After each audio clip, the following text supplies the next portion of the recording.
Welcome to Beyond the Balance Sheet, the podcast that helps advisors, clinical professionals, and affluent families understand the complexities of issues related to our mental, physical, and emotional well-being. Our co-hosts, Arden O'Connor and Diana Clark, will interview a series of guests on a range of topics, providing informative content and practical tools for professionals and families to consider. Here are your hosts, Arden and Diana. Hi, and welcome to an episode of Beyond the Balance Sheet podcast. I'm really excited about today's guest, Cynthia Haddad. She is a certified financial planner, but also is a chartered special needs consultant, which is a really interesting combination. She's the founding partner and wealth advisor at Affinia Financial Group in Burlington, Mass. And her combination of skills comes from being both the professional sister and even an advocate for her brother, Ron, who has developmental disabilities. She's dedicated her career to serving families like her own, and we want to thank her personally for all of that. She is nationally sought after as a speaker on planning for families of individuals with disabilities and the co-author of the groundbreaking book, The Special Needs Planning Guide, and it's in its second edition. So welcome and thank you. Oh, thank you, Diana. It's such a pleasure to be here with you. I'm really thrilled to talk about, let's start with the book. What prompted you to write the book? So what prompted me to write the book, well, with my partner, John Nadworny, back in 2007, but it started much earlier than that, is that when I first started to think about what my brother's future would be like, my parents really depended upon me to, lead the way for them and to know what they didn't know and think about all the nuances with government benefits and the legal side of things, the financial side, and how does our family work as a team together for Ron. And we realized very quickly that there was no information readily available or easily accessible for families like our own to, guide them. And when I first wanted to enter the field as a certified financial planner at the time, people thought, well, gee, that's kind of a crazy niche that you want to focus on because I don't know anybody that has somebody with a disability, or, oh, the state takes care of those people with disabilities, or, gee, only poor people have people with disabilities. There were so many misconceptions, and there wasn't what my mom had always tried to pioneer for my brother Ron, was that he could be a viable member of the community. He'd have a job, he'd have a life, he'd live independently with supports, and he'd be, paying taxes like the rest of us, to the greatest of his ability. But there was no guidebook at the time. So that was really what prompted me. And also many people had said, oh boy, all the work that you're doing, you guys should write a book. And so we wrote a book. We wrote every single word together, John and I, as a parent. He's a son with Down syndrome. So as a parent and as a sibling, so we had a dynamic perspective. And Brooks Publishing was all excited about having a book for families of how to plan for the future. And it was one of its kind at the time. And then since then, so many things have changed. We decided to update the book, and we have our second edition that was just published this year. And we've made it nice and user-friendly and all the materials and lots of case examples in there. But the goal is that because we can't serve every family, families have a guide to go to. But also, we found that professionals, the attorneys, other financial professionals, service workers, social workers, case managers, they all are picking up our book and learning something from it. So that was the goal, is to be able to guide families correctly. It's not about a product, it's about a process, and they can't do everything all at once. So be patient and let us help you focus on what the priorities are for your family. It's not surgery that you guys are doing and making a problem disappear. Right. It's not that easy. And the interesting thing is when we first wrote the book, they said, well, could you please cite your sources? And John and I said, gee, we really don't have any sources. It was all from our personal experience, our professional experience, and that's how it came to be. And I do appreciate the perspective that while some people can't afford to read or to retain your services, having a guide for those people. What do people do who don't have the resources for individual financial planners? What are some of the tips you would give them? Yes, good question. So we have a financial framework of, how do you build your plan? So if you have a family of limited means, you want to focus on eligibility for your child for government benefits and making sure that all of your own, no matter what you have, estate planning, financial planning, beneficiary designations, all that goes into the equation to protect your child's eligibility for government benefits. So one great resource, if you're, family member or the person that you're planning for has developmental disabilities, intellectual disabilities, it's somewhere on the spectrum, or mental illness, challenges with mental illness. There are nonprofit agencies such as NAMI, the National Alliance for the Mentally Ill, the ARC. Every state pretty much has an ARC for folks with developmental and intellectual disabilities. We have the AANE, Asperger's Autism Network, and there's so many different resources out there. So first go to an agency that supports your child's diagnosis, and that would be very helpful. But it's also very important to have your own estate planning documents in place so that you don't leave any direct inheritance to that individual with disabilities, because if they have more than $2,000 in their name, they may be knocked off lots of different types of government benefits that are needs-based. So in and of itself, you have made listening valuable. So for families, regardless of the amount of resources, if you are seeking to get some of the services provided by a state or a local agency, it's not in their interest to have money in their name. Is that what I'm hearing? That's correct. That's correct. But there are some tools that you can save and leave inheritances to, regardless of the level of wealth that a family has. And one would be to use a supplemental needs trust, and that has to be drafted from an attorney, one that is well versed in the area of special needs trusts and disability law. Or now we have ABLE accounts, which is a disability savings account. It also has certain requirements that you have to pay attention to. Right now, if your child has a known diagnosis prior to age 26, they may be able to open up an ABLE account. In the year 2026, because of advocacy efforts, if an individual has a diagnosis of disability prior to the age of 46, they can now open up an ABLE account. So lots of folks with mental illness where it comes on a little bit later in life, or in injuries that come on later in life, they can still use an ABLE account, but that has limitations. That has been my experience, that people don't really reckon with a mental illness in many cases until after the age of 26. So that's really helpful change in age. It was huge. That is huge. Yeah. So can we dial back a little bit about your personal story? How old were you when you started to take the reins and really educate yourself about what you were going to need to do to be a sister to your brother? Oh, Diane, that's such a great question. You know what? It's something we always grew up with, and Ron was always the special one. We would always, my mom was one of those pioneering parents, always trying to advocate. And at the time, Ron is in his 60s now. And at the time, there was no public education entitlements. And my mom at the time was told when he was in kindergarten that he was uneducable.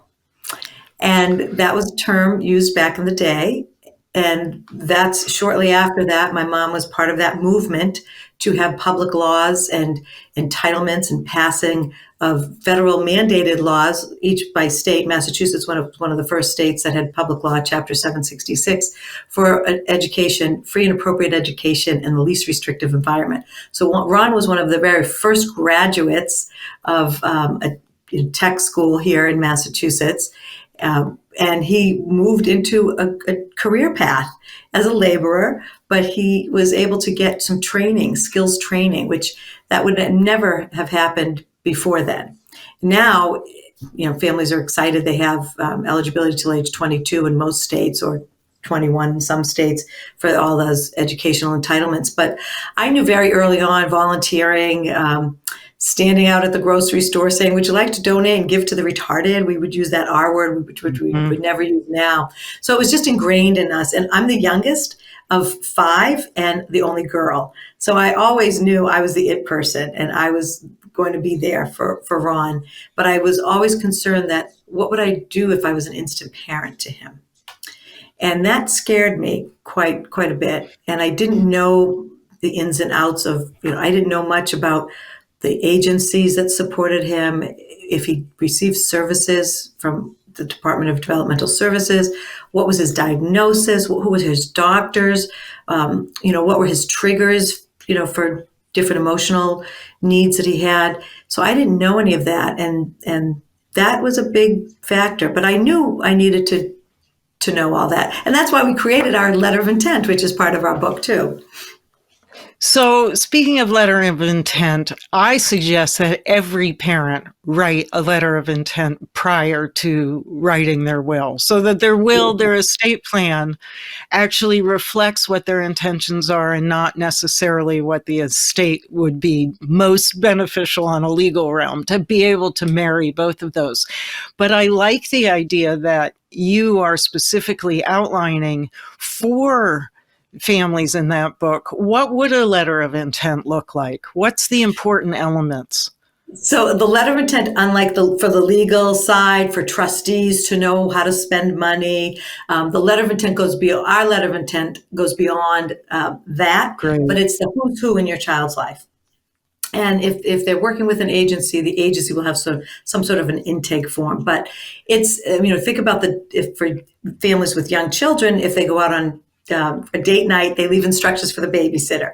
But what happens if they didn't come home that night? Who would know what would happen in the day-to-day life of their child? What are their habits, their hygiene preferences, who's who, all the medical information, and there's quite a bit of it, even some of the medical history, physicians, doctors, caregivers, agencies that families love, and those that they just want their family member to stay away from, the change of difference in values. But it also gives you an opportunity to write the vision of who's who and what the role is for brothers and sisters, what your expectations are for folks as if they're serving as trustee or as guardian for the individual, and what are your wishes for them to know about your child, even to the point where sizes and colors, preferences, anything that just only a parent often knows.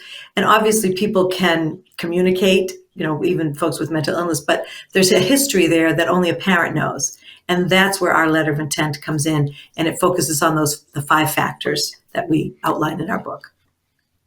That sounds like amazing data to have in a single place, so that somebody, you in that moment, was looking to have an understanding of your brother, but didn't have that data readily handy, right? Right. And we find a lot, if there's a sibling with mental illness, the brothers and sisters, sometimes because of life growing up like that, want to be as far away as possible. But then all of a sudden they find themselves that they were named as the successor guardian, or the personal representative of the individual, rep payee, or the trustee. And all of a sudden they have to get to figure out all this stuff, and they don't know where to turn. And we get calls from all over the country of, my parents died and I don't even know where to begin. So the letter of intent gives you a great starting point. That's great advice. And in any kind of issue like this, the more conversations you have with the people who are important to the loved one's well-being, the better it's going to be, right? Start the conversations early and often. Right. And often. And Diane, it's interesting because we're financial planners. We talk about the money, but in special needs planning, we talk about 5 factors of special needs planning. And those 5 factors are the family and the support factors, like who's who, and getting those conversations together with family members. And if there are no family members, what are those agencies or organizations or trustees? Who are those people, caregivers, care managers? Who are those people in your child's life? So family and support is a huge factor, as well as the emotional factors and the government benefits, the legal factors, and the financial factors. So those emotional factors, we can dump it all in that letter of intent, and that helps, obviously, acceptance, denial with everybody in that family member's life. But that all goes into play of, what do you do with the money and how much money is needed and who's going to be in charge of the money. So all those dynamics go into talking about the money. So The message I am receiving is get your head out of the sand, look at the actual issues in front of you, project forward to your child, your brother, your sisters, or maybe even your parents, well-being, That's and right. start coming up with strategy and write it Mhm. down and talk about it. Is that right? That's right. Having a plan in place, short-term, midterm, and long-term is so important. Also, we always talk about special needs planning as planning for 2 retirements, planning for 2 generations, because parents, we don't have parents that are spending their kids' inheritance. They don't drive around with those bumper stickers because they need to make sure that their wealth is transferred, but transferred properly. And when you're doing some of that planning, what's fair is not always equal. And what's equal is not always fair. So we have to think about that as financial planners and financial advisors of how do we help our clients distribute their wealth as well So as. that leads me to a question. Let's imagine there are 3 siblings, one of whom has a special need and is going to need more resources, or certainly different resources than the other 2. Do you notice that there is a lot of family strife around these decisions, or are you seeing families work well together to care for the disabled one? It's all over the place. It's all over the place. I mean, and a lot of times it depends on the sibling relationship, right? Brothers and sisters share the longest relationship on earth. And that relationship is built in a foundation early on. So if the relationship has been through a lot of embarrassing moments, if you will, trying moments, sibling rivalry beyond the basics of sibling rivalry, it's so important to be able to communicate what your expectations are from the adult siblings' perspective as well.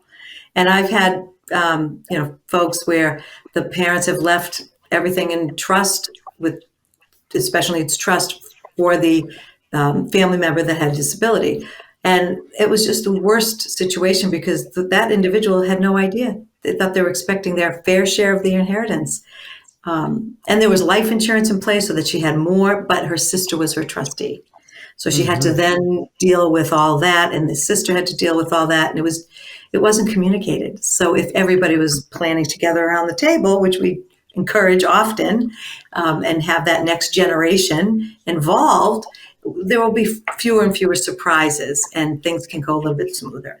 And a sibling can always say, "I need a timeout," or "You need to give me a backup."